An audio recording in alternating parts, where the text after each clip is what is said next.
Hello everyone, welcome back to my channel Randhane Bandhan. আমি রিয়া। আজকে আপনাদের জন্য নিয়ে এলাম পটলের একটা দুর্দান্ত স্বাদের রেসিপি। আশা করি যারা পটল খেতে খুব একটা পছন্দ করেন না বা যারা একটু অন্যরকম পটলের কিছু রেসিপি বানাতে চাইছেন, একবার অবশ্যই এই রেসিপিটাকে ট্রাই করবেন। আশা করি আপনাদের ভীষণ ভালো লাগবে। ভালো লাগলে অবশ্যই একটা লাইক, কমেন্ট, শেয়ার, সাবস্ক্রাইব করে রাখবেন রন্ধনে বন্ধন চ্যানেলটিকে। তাহলে শুরু করা যাক রেসিপিটা। তো এখানে আমি পটলগুলোকে একটু ছাড়িয়ে নিয়েছি, একটা আপনাদের জন্য একটু দেখিয়ে দিচ্ছি। তো একটা ছুরি দিয়ে পটলের গায়ে যে আঁশটা থাকে সেটাকেই একটু ভালো করে একটু সিটটা রেখে রেখে আমি ছুলে নিচ্ছি ছালটাকে। পুরোটা একেবারে কিন্তু ছাড়িয়ে নিচ্ছি না। এবার এই মুখটাতে মানে দুটো সাইডকে আমি একটু ক্রসভাবে কেটে নিচ্ছি। এটা দুটো দিকে এইভাবে ক্রস করে কেটে নিলাম, তাহলে মশলাটা খুব ভালো করে কিন্তু পটলের মধ্যে ঢুকবে। এইভাবে সমস্ত পটলগুলোই কেটে নিতে হবে। এবার রান্নাটা করার জন্য সরষের তেল দিয়ে দিলাম, পটলগুলোকে ভেজে নিচ্ছি। পটলগুলোকে জাস্ট একটু লাল লাল করে ভেজে নেব। একটু গায়ে রং ধরা অবস্থাতে পটলগুলো ভেজে তুলে রাখতে হবে। এই যে দেখুন, পটলগুলোর গায়ে কিন্তু একটু লাল লাল রং ধরে গেছে। এবার পটলগুলোকে তুলে নিচ্ছি কড়াই থেকে।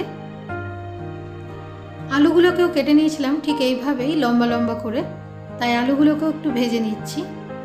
আলুগুলো ভাজার সময় আমি এখানে কিন্তু কোনো রকম নুন বা হলুদের কিছু ইউজ করছি না, শুধুমাত্র তেলে ভেজে তুলে রাখছি। এবার গ্রেভির প্রিপারেশনের জন্য এখানে একটা শুকনো লঙ্কা আর কালো জিরে দিয়ে দিলাম।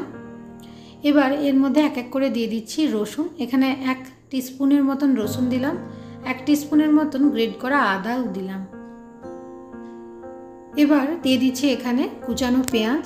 এটা একটা মিডিয়াম সাইজের পেঁয়াজকে কুচিয়ে নিয়েছি। পেঁয়াজটাকে একটু গোল্ডেন ব্রাউন করে ভাজা ভাজা করে নিতে হবে। একটা টমেটোকে কুচিয়ে নিয়েছি, সেটাও এর মধ্যে দিয়ে দিলাম।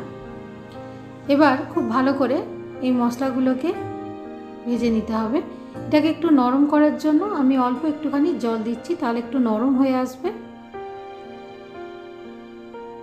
অল্প একটু নুন দিয়ে দিলাম এই সময়, আর দিয়ে দিচ্ছি এখানে 1/2 টিস্পুনের মতন হলুদ গুঁড়ো, 1/2 টিস্পুন দিয়ে দিচ্ছি কাশ্মীরি লঙ্কা গুঁড়ো, এটা একটা কালারের জন্য, আর জিরের গুঁড়ো দিয়ে দিলাম 1/2 টিস্পুন।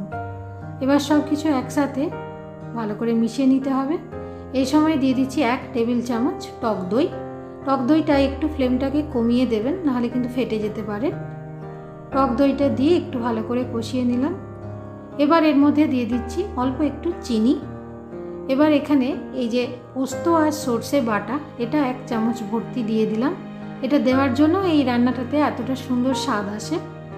একবার অবশ্যই এইভাবে ট্রাই করবেন, ভীষণ ভালো লাগবে। এটা রুটি, পরোটা, গরম ভাত সব কিছুর সাথেই কিন্তু খুব ভালো লাগে। এবার ভেজে রাখা আলু আর পটল একসাথে মিশিয়ে দিলাম। এবার এইভাবে একটু কষিয়ে নিতে হবে মিনিট 2। তারপর দেখুন মশলা থেকে কিন্তু পুরো তেল ছেড়ে দিয়েছে, তার মানে এই মশলাটা পুরোটা একেবারে সবজিটার সঙ্গে কষানো হয়ে গেছে। এই সময় প্রয়োজন মতন একটু জল দিয়ে দিলাম। এটা আমি নর্মাল জলই দিলাম, আপনারা চাইলে গরম জলও দিতে পারেন। এবার 5 থেকে 7 মিনিট আমি ঢাকা দিয়ে রান্না করে নেব। তারপর দুটো চেরা কাঁচা লঙ্কা এর মধ্যে দিয়ে দিলাম, একটু নেড়ে চেড়ে। তো এইভাবেই পটলের এই রেসিপি কিন্তু তৈরি হয়ে গেল। আশা করি আপনাদের ভীষণ ভালো লেগেছে রেসিপিটা। যদি ভালো লাগে অবশ্যই একটা লাইক, কমেন্ট, শেয়ার, সাবস্ক্রাইব করে রাখবেন চ্যানেলটিকে। ধন্যবাদ।